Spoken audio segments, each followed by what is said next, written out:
Bonjour, bienvenue dans cette vidéo qui est donc un nouveau point lecture. Alors je vais vous parler de 4 livres et vous allez voir, il y a du pas bon, il y a du bon et surtout il y a un coup de cœur. On va attaquer tout de suite avec le pas bon, ce sera fait, grosse déception. Pour ceux qui ont vu, j'ai fait une vidéo ChatGPT il y a quelques mois, en fait j'en ai fait 2. Et dans les conseils de ChatGPT, il y avait La vie selon Ove comme étant un roman drôle. Je l'ai lu. Bon, ChatGPT nous ment, ce roman, je l'ai trouvé affreux.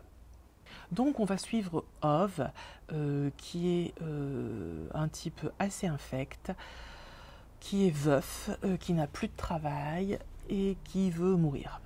Grand bien lui fasse, sauf qu'il est tout le temps interrompu dans sa tentative de suicide par les voisins, par tout un tas de trucs, et on est censé le suivre dans ses aventures. On est censé surtout, trouver ça touchant, et 2, trouver ça drôle. Dans les faits, je n'ai trouvé ça ni drôle ni touchant. D'abord, impossible de s'attacher à Ove. Il râle tout le temps, il rumine tout le temps, il est désagréable. En fait, il est infect d'un bout à l'autre du livre. À un moment donné, un petit peu de lumière, un petit peu d'humanité, ça ne peut pas faire de mal. D'autant que sous couvert d'une envie de faire du politiquement incorrect et de rendre un personnage vraiment un peu cliché, vieux con, parfois, il y a eu des chapitres qui étaient extrêmement problématiques. Et donc, je ne vais pas en parler ici, je ne vais pas épiloguer. J'en avais parlé sur Insta à l'époque de ma lecture. Mais non, vraiment, ce roman problématique. En plus, honnêtement, l'écriture, elle n'est pas ouf. Il n'y a aucun style, c'est plat. Donc, dans ces cas-là, vous avez envie de vous raccrocher soit au personnage, soit à l'histoire, soit à l'humour, puisque c'est ce qu'on vous a vendu. Quant à l'intrigue, il n'y en a pas. C'est tellement téléphoné, vous devinez tout de suite. Oh, le bien méchant voisin que personne n'aime, mais qui va devenir très gentil. Pour l'anecdote, j'ai fait cette lecture en lecture commune avec Elsa dans le métro. Elle a abandonné le livre. Donc moi, j'ai lutté, je suis allée jusqu'au bout parce que je voulais le lire, puis surtout parce que je voulais pouvoir vous en parler. Non, mais franchement, ça n'en vaut pas la peine. C'est dommage parce que dans le style, j'ai déjà lu des livres comme ça avec des vieux un peu chiants, notamment le vieux qui ne voulait pas fêter son anniversaire. Et j'avais bien aimé à l'époque. Je ne sais pas comment ça passerait aujourd'hui, mais alors je sais qu'il y a une tendance à en faire beaucoup, sans doute trop.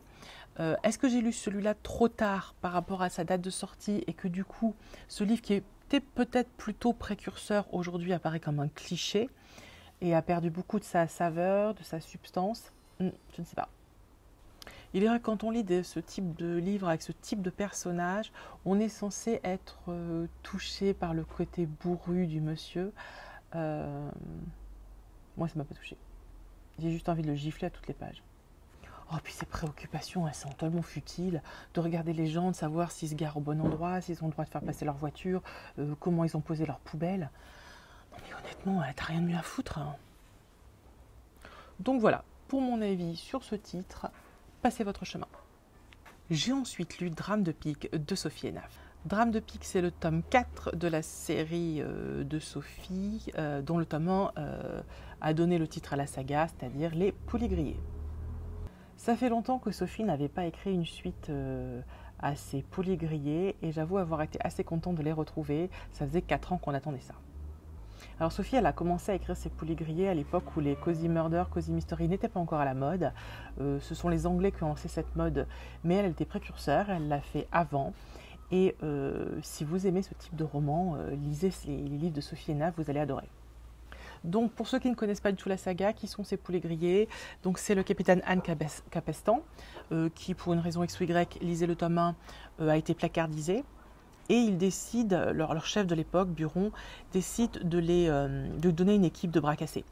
Donc dedans, vous avez une femme qui a écrit des livres sur la police et dont on veut se débarrasser parce qu'elle balance trop de choses dans ses livres.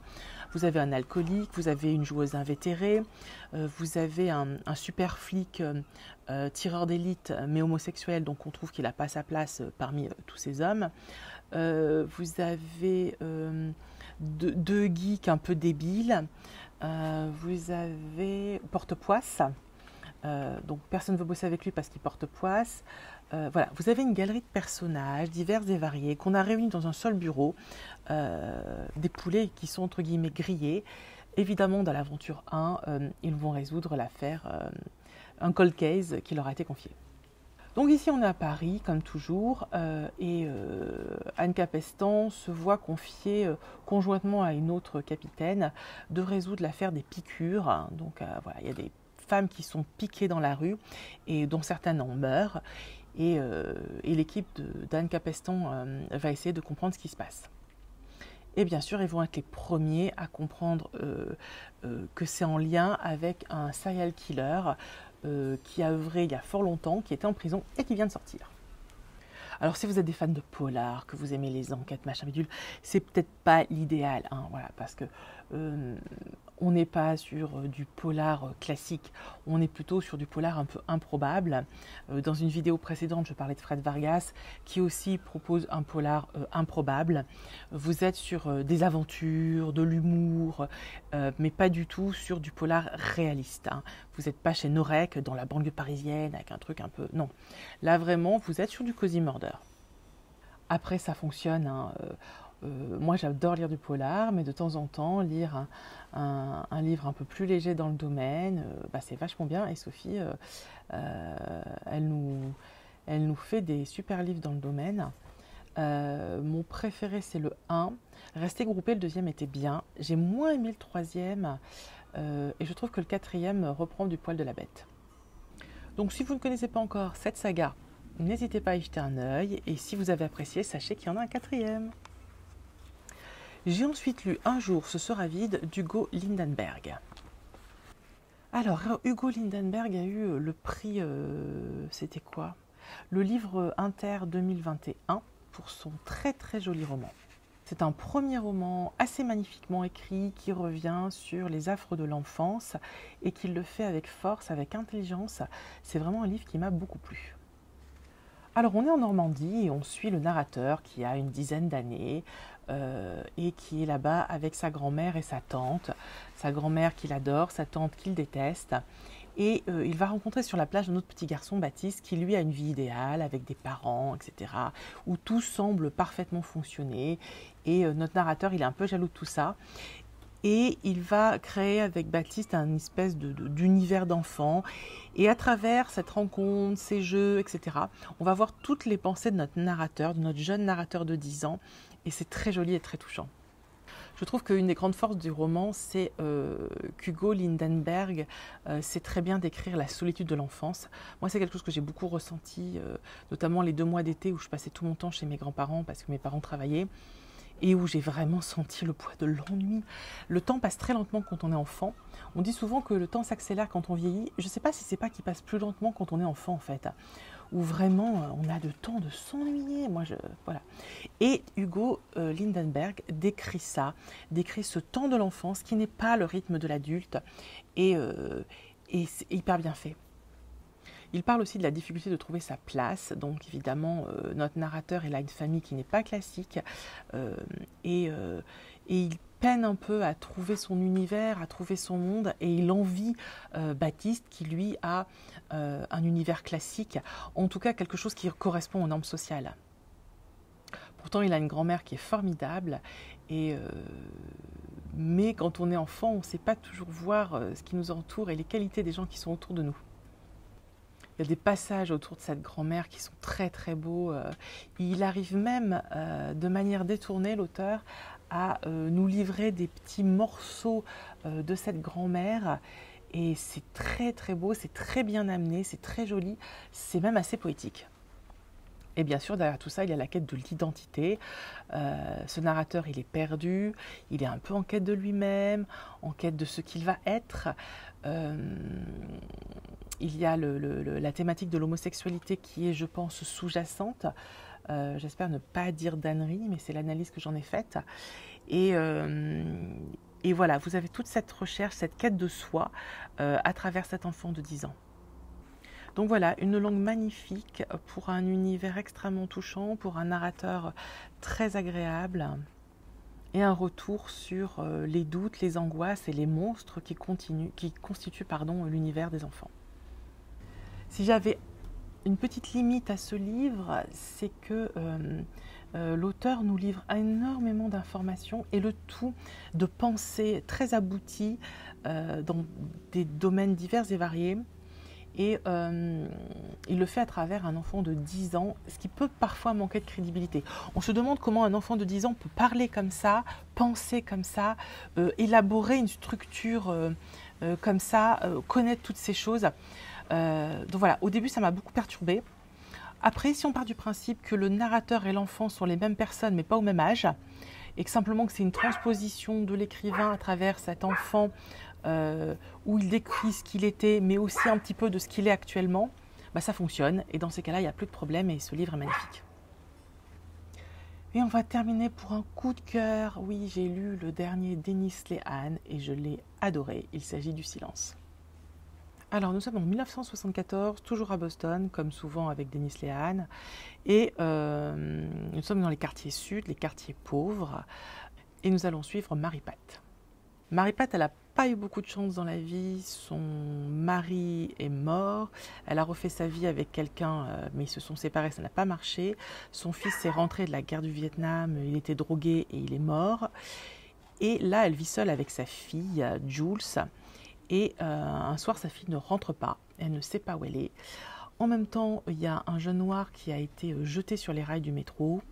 Et plein de questions se posent. La première, c'est qu'est-ce qui arrive à Jules? La deuxième, c'est est-ce que c'est en lien avec ce qui est arrivé à ce jeune noir? Et en toile de fond, vous avez ce fait divers absolument passionnant des lycées pour noirs qui ont porté plainte au niveau de la Cour suprême des États-Unis en disant que c'était injuste parce que le niveau scolaire n'est pas le même dans les lycées pour blancs et les lycées pour noirs. Et donc, évidemment, la Cour suprême a expliqué que c'était injuste et qu'il fallait y remédier, sauf qu'ils y remédient non pas en mélangeant avec les lycées blancs hyper huppés de Boston, mais avec le lycée blanc du quartier irlandais très pauvre, où vous allez recevoir cette mixité forcée entre un quartier très pauvre blanc et un quartier très pauvre noir, et évidemment, conflit assuré. Marie-Pat Fennessy, c'est pas un nom que j'oublierai. Franchement, cette femme est incroyable.